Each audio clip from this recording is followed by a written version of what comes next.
বন্ধের দিন মানেই আমার কাছে ঘুরতে যাওয়া, অন্যদের কাছে কি তা জানি না। তো এই সপ্তাহে ভাবলাম ইসেশিমাতে ঘুরতে যাব। ইসেশিমাতে ঘুরতে যাওয়ার উদ্দেশ্যে বের হলাম আমরা ইসেশিমার পথে। রাস্তায় যেতে যেতে খুব সুন্দর একটা স্পট দেখলাম, তো এখানে গাড়ি দাঁড় করিয়ে ভাবলাম যে একটু জায়গাটা একটু দেখে নিই।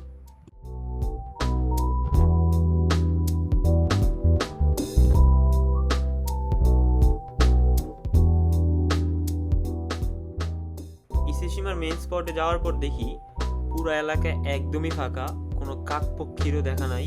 ট্রেন দাঁড়ায় আছে ট্রেনের মতো স্টেশনে। পুরো এলাকার মধ্যে একটা মাছিরও কোনো নামগন্ধ নাই, আমরা একলাই হাঁটতেছি।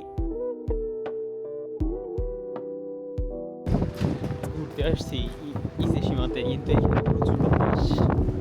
বাতাস পুরো একদম অবস্থা ঠান্ডা প্লাস বাতাস।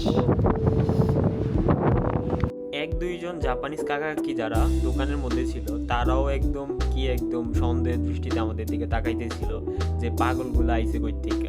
পরে একটু ঘাটাঘাটি কইরা আশেপাশে খোঁজ খবর নিয়ে দেখলাম ওই দিন ছিল মঙ্গলবার, আর মঙ্গলবার ইসেশিমা নাকি বন্ধ থাকে। আপনারা যারা মঙ্গলবার এদিকে আসতে প্ল্যান করতেছেন, ভুলেও এদিকে আইসেন না, মঙ্গলবারে সব বন্ধ থাকে, প্ল্যান বাদ দেন। লোকজন না থাকায় আমাদের জন্য একটা জিনিস সুবিধা হয়েছে, আমরা খুব শান্তিমতো এলাকাটা হাইটা ঘুরে দেখতে পারছি। বাট ইসেশিমার যেই মেইন অ্যাট্রাকশন ছিল জাহাজে করে এই দ্বীপগুলো ঘুরে দেখা, সেটা আমাদের কপালে জুটে নাই। মনে মনে ভাবলাম, হায় আল্লাহ, আমাদের সাথেই কেন এমনটা হইতে হইল। বাই দ্য ওয়ে, পরিবেশের কথা যদি বলি 10-এ 8।